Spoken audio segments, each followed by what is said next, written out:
Hello friends, welcome to the Lekha Pariksha. आज हम detail discussion करने वाले हैं सेंट्रल वेयर हाउसिंग कॉरपोरेशन की अकाउंटेंट पोस्ट के लिए। ठीक है, तो यहाँ पे हम डिटेल डिस्कशन करने वाले हैं। पहले देखिए, हम इनिशियली डिटेल डिस्कशन करेंगे, फिर एग्ज़ाम स्ट्रेटजी लास्ट में देखेंगे। ठीक है, तो जो एग्ज़ाम की पासिंग स्ट्रेटजी क्या रहनी चाहिए वो हम लेटर डिस्कस करेंगे। ठीक, तो देख लेते हैं part A, part B, part C, तीन पार्ट में डिवाइड किए गए हैं। टोटल आपके जो है 65 मार्क्स हैं और 65 के आपके क्वेश्चंस रहेंगे। टोटल क्वेश्चंस भी कितने रहेंगे? 65। आगे इसको हम ठीक से पासिंग स्ट्रेटजी में वापस देखने वाले हैं। तो चलिए पहला सेक्शन देख लेते हैं, फाइनेंशियल अकाउंटिंग, जो कि है 35 मार्क्स का।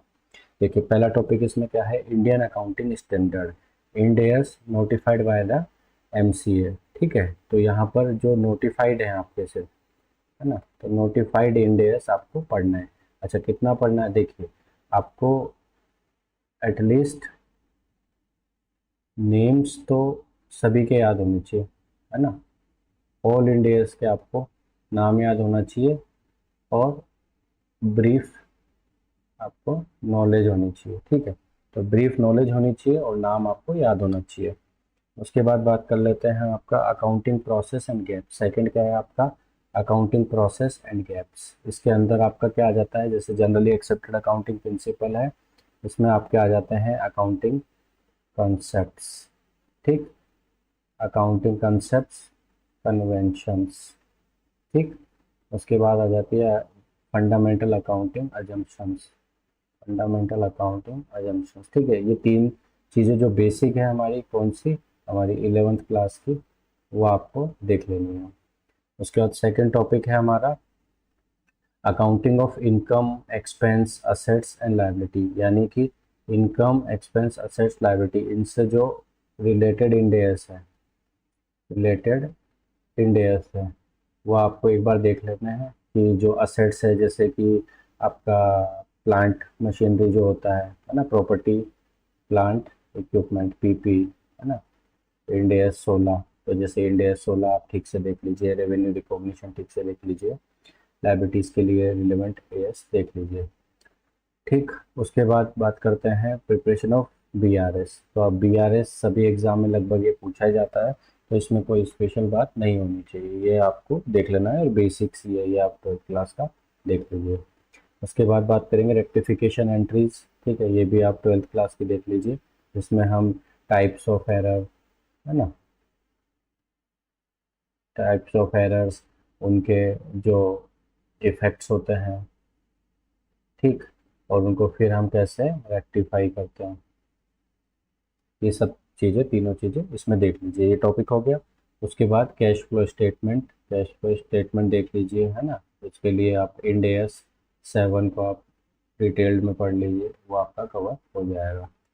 नॉर्मली आपको एक्टिविटीज़ पूछी जाती है, किस तरह की एक्टिविटीज़ है। एएस 3 मुझे नहीं लगता आप उसमें पूछना चाहिए, क्योंकि इन्होंने इंड एस को वेटेज दिया है। आगे चलते हैं, format of preparation of final final accounts of the company. ठीक है, format of preparation of final accounts of the company, ये आप देख लीजिए। ठीक है, तो आपका एमसीए के हिसाब से देख लीजिए, जो कि क्या हो गया आपका, कंपनी एक्ट 2013, है ना, आपकी शेड्यूल 3। इसका फॉर्मेट आप देख लीजिए, कौन सा आइटम कहाँ दिखाते हैं, कौन सी हेडिंग है, सब हेडिंग है।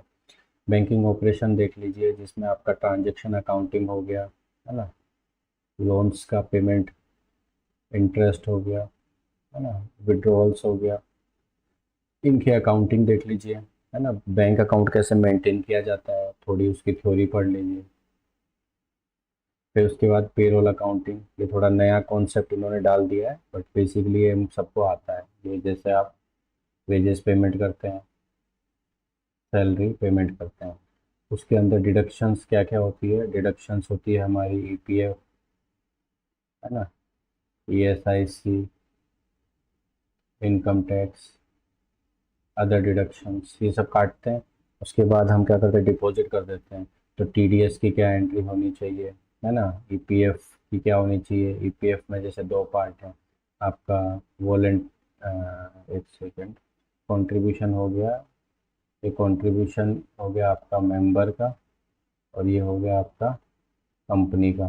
तो दोनों का क्या ट्रीटमेंट होता है वो आप देख लीजिए। ठीक है, ये हो गई आपकी पेरोल अकाउंटिंग। उसके बाद लास्ट टॉपिक क्या है, nature and functions of cost accounting and methods of cost control. देखिए, कॉस्ट अकाउंटिंग के जो नेचर्स है, फंक्शन, इसमें आप सीधा सीधा आप एलिमेंट ऑफ कॉस्ट पढ़ लीजिए। Elements of cost, elements of cost क्या होते हैं आपको, मटेरियल, लेबर, ओवरहेड, ये सब होते हैं, ये सब पढ़ लीजिए। उसके बाद मेथड ऑफ कॉस्ट कंट्रोल, इसमें आप क्या पढ़ लीजिए, इसमें आप पढ़ लीजिए बजट पढ़ लीजिए, स्टैंडर्ड कॉस्टिंग, स्टैंडर्ड कॉस्टिंग पढ़ लीजिए। ठीक, फोरकास्टिंग पढ़ लीजिए। ठीक है, एस्टिमेट्स पढ़ लीजिए। उसके अलावा जस्ट इन टाइम पढ़ लीजिए, जिट जिसको कहते हैं, जस्ट इन टाइम पढ़ लीजिए। और उसके साथ में जो आपकी इकोनॉमिक ऑर्डर क्वांटिटी है, इसको जरूर से देख लीजिए। ठीक, अब बात करते हैं नेक्स्ट 20 मार्क्स की, जो है टैक्सेशन। ठीक, टैक्सेशन, टैक्सेशन के 20 मार्क्स है, जिसमें शायद 10 नंबर आपके इनकम टैक्स और 10 नंबर आपके जीएसटी के पूछने चाहिए। ठीक है, इनकम टैक्स में देख लेते हैं हमको क्या क्या पढ़ लेना चाहिए। देखिए, फॉर मोस्ट इम्पोर्टेंट आप टीडीएस के प्रोविज़न पढ़ लीजिए, टीसीएस के प्रोविज़न पढ़ लीजिए। ठीक है, चैप्टर 6A की डिडक्शंस पढ़ लीजिए, चैप्टर 6A की डिडक्शंस पढ़ लीजिए। उसके अलावा आप पढ़ लीजिए रिटर्न फाइलिंग पढ़ लीजिए। ठीक है, उसके अलावा आप पढ़ लीजिए 35 AD सेक्शन पढ़ लीजिए, 44 AD पढ़ लीजिए, है ना, 43B पढ़ लीजिए, और उसके अलावा 55 पढ़ लीजिए, है ना, 89A पढ़ लीजिए। ठीक है, ये सारी सेक्शन पढ़ लीजिए और रिसेंट अमेंडमेंट्स पढ़ लीजिए। ठीक, ये बात हो गई। उसके बाद बात करते हैं जीएसटी की। तो जीएसटी के जो प्रोविजंस है उसमें कुछ डिटेल तो दिया हुआ नहीं है, साइलेंट फीचर लिखे हुए हैं। साइलेंट फीचर्स, साइलेंट फीचर मतलब मेन, मेन आप क्या पढ़ लीजिए। देखिए, मेन आप शुरू से शुरू करते हैं। ठीक है, आप पढ़ लीजिए रजिस्ट्रेशन से रिलेटेड रूल्स। ठीक है, आप पढ़ लीजिए रिटर्न फाइलिंग। उसके बाद आप रजिस्ट्रेशन हो गई, रिटर्न फाइलिंग हो गई, उसके बाद आप पढ़ लीजिए एग्जाम्पशंस, आप पढ़ लीजिए रेट ऑफ टैक्स। उसके बाद आप पढ़ लीजिए प्लेस ऑफ सप्लाई, और पढ़ लीजिए लेट फीस एंड पेनल्टीज। ठीक है, ये आपका हो जाएगा जीएसटी। ठीक, अब आगे बात कर लेते हैं हमारा ऑडिटिंग। ठीक है, जो ऑडिटिंग है हमारा, उसमें 10 मार्क्स अलॉट किए गए हैं, इसको भी हम नहीं छोड़ सकते हैं। 5 टॉपिक है, 10 मार्क्स है। ऑडिटिंग के कॉन्सेप्ट पढ़ लीजिए, कॉन्सेप्ट का मतलब बेसिक आप फीचर्स पढ़ लीजिए। ठीक, उसके साथ में आप फंक्शंस पढ़ लीजिए। ठीक है, थोड़ा सा हिस्ट्री पढ़ लीजिए इसकी। ठीक, आप टाइप्स ऑफ ऑडिट पढ़ लीजिए, है ना, टाइप्स ऑफ ऑडिट वगैरह भी आप पढ़ लीजिए। तो यहाँ पे ये हो गए, इसमें आप पढ़ लीजिएगा, बेनिफिट्स पढ़ लीजिएगा। ठीक, अब बात करते हैं कंपनी ऑडिट। देखिए, कंपनी ऑडिट, ऑडिट रिपोर्ट, ये दोनों का आप कलेक्टिवली पढ़ लीजिए। इनको कैसे पढ़ना है आपको, कलेक्टिवली, है ना। तो आप पढ़ लीजिए कंपनीज एक्ट जो है, कंपनी एक्ट, सेक्शन आप पढ़िए 139 से लेकर 148 तक ही पढ़ लीजिए, है ना। तो ये सेक्शंस आप पढ़ लीजिए 139 से लेकर 148, इसमें आपके दोनों टॉपिक डिटेल में कवर हो जाएंगे। और मेजर क्वेश्चन आपको यहीं से देखने को मिलेंगे। मैं बता दूं, ये 10 मार्क्स है ना, तो आपको मान के चलो 5 से 6 नंबर आपको इन्हीं दो टॉपिक से मिलेंगे। और ये जो टॉपिक है आपके, ये ये 3 टॉपिक, यहाँ से आपके रेस्ट 3 से 4 नंबर देखने को मिलेंगे। ठीक है, उसके अलावा लेजर स्क्रूटनी प्रोसेस का ही पार्ट है। ठीक, प्रोसेस ऑफ ऑडिट है। ठीक, उसके बाद इंटरनल कंट्रोल, इंटरनल कंट्रोल पढ़ लीजिए, इसकी थ्योरी पढ़ लीजिए। उसमें जैसे कि वो हमने देखे हुए हैं, प्रिवेंशन है ना, डिटेक्शन है, फिर करेक्शन है, ये सारे चीज़ें पढ़ लीजिए, और इनके जो है रिस्क्स पढ़ लीजिए, रिस्क एसोसिएटेड, रिस्क एसोसिएटेड, ये सारी चीज़ें आप पढ़ लीजिए। ठीक है, तो ये तीन जो चीज़ें हो गई हमारी, कौन कौन सी हो गई? एक हो गई हमारी फाइनेंशियल अकाउंटिंग, ठीक है, 35 मार्क्स, 35 मार्क्स की ये फाइनेंशियल अकाउंटिंग है। उसके बाद 20 नंबर की क्या है, टैक्सेशन है, 20 नंबर की। और उसके बाद में हमारे पास में क्या है, ऑडिटिंग है। ठीक है, तो 10 नंबर की ऑडिटिंग है। तो तीनों मिला के हमारे 65 मार्क्स हो जाते हैं। ठीक है, अब आगे चलते हैं मेन चीज़ पे, जो कि है एग्ज़ाम की पासिंग स्ट्रेटजी, की हमारी स्ट्रेटजी किस तरह से होनी चाहिए। देखिए, ये आपके पास में एक शीट है, एक टेबल है, इससे हमको थोड़ा डिटेल में समझ में आ जाएगा। हमारे पास में 5 टॉपिक है। एक चीज़ ध्यान में रखिएगा कि इसके अंदर जो ये एग्ज़ाम है, इसके अंदर एक थोड़ा सा कैच है। ठीक है, इस एग्ज़ाम में बाकी एग्ज़ाम के मुकाबले कैच है, और कैच जो है वो क्या है, इसके अंदर आपका सेक्शनल कट ऑफ है। ठीक है, सेक्शनल कट ऑफ है। तो सेक्शनल कट ऑफ का मतलब ये है कि आपको सब जितने भी हैं ये पांचों हेड्स, इन पांचों हेड्स में आपको मिनिमम मार्क्स लाने हैं। ठीक, अब हम कलेक्टिव बात करें तो आपके ये 200 मार्क्स होते हैं, और 200 ही आपके क्वेश्चन आएंगे, 200 मार्क्स से 200 क्वेश्चन आएंगे। यहाँ पर हमने क्या अलॉट किया है, सेकंड्स, यानी कि आपको एक क्वेश्चन करने के लिए कितने सेकंड्स मिलेंगे, time allotted for each question in seconds. ठीक है, तो इन सेकंड्स है। तो जैसे आपका रीजनिंग कंप्यूटर है, इसके लिए आपको 67 सेकंड, 1 मिनट से ज़्यादा मिलने वाला है। इंग्लिश में आपको पौना मिनट मिलेगा, 42 सेकंड्स मिलेंगे सिर्फ। डेटा एनालिसिस और क्वांट के लिए 67 सेकंड्स मिलेंगे। उसके अलावा जनरल अवेयरनेस के लिए आपको 45 सेकंड्स मिलेंगे। प्रोफेशनल नॉलेज के लिए 46 सेकंड मिलेंगे। देखिए, प्रोफेशनल नॉलेज के लिए जो टाइम है ना, वो थोड़ा आपको कम मिलेगा, लेस टाइम है। लेस टाइम में इस चीज़ को दिमाग में रखिएगा, तो तैयारी अपनी बहुत अच्छी करिए कि आपका टाइम भी कम लगना चाहिए, क्वेश्चंस तो आपके सही होने भी चाहिए, टाइम भी कम लगना चाहिए। ठीक है, तो अब इसकी स्ट्रेटेजी की हम बात कर लेते हैं। ठीक है, तो रीजनिंग, क्वांट, ठीक है, तो यहाँ पे एक बार हम बाइफिकेट करें, ये दो टॉपिक हैं। तो अगर रीजनिंग की बात करें तो ये 20 नंबर की हो गई, और कंप्यूटर 20 नंबर की हो गई, ऐसा हम मान सकते हैं। और 40 मार्क्स का आपका हो गया क्वांट, जिसमें डाटा इंटरप्रिटेशन भी है। ठीक है, यहाँ तक बात समझ में आ गई। अब नेक्स्ट चलते हैं, हमारी स्ट्रेटेजी क्या होनी चाहिए। देखिए, हमारे पास में क्या है, एक है हमारे पास में रीजनिंग, ठीक, 20 मार्क्स की, मार्क्स लिख देते हैं। उसके बाद में है आपकी क्वांट। क्वांट देखिए मैथमेटिक्स नहीं होती है, क्वांट आपकी मेंटल एबिलिटी होती है। वो हो गई आपकी 40 मार्क्स की। और आपकी प्रोफेशनल नॉलेज हो गई। ठीक है, इसको ऐसे लिख दो मैं, प्रोफेशनल, प्रोफेशनल नॉलेज आपकी हो गई 65 मार्क्स की। ठीक है, तो ये आपका हो गया 125 मार्क्स। ठीक है, आउट ऑफ 200। तो ये आपके कितने हैं, मैक्सिमम मार्क्स है ये 200, 200 में से 125, यानी कि आप देखें 60% से ज़्यादा, 62% आपका वेटेज हो गया। 62% वेटेज है सिर्फ इन तीन टॉपिक्स का।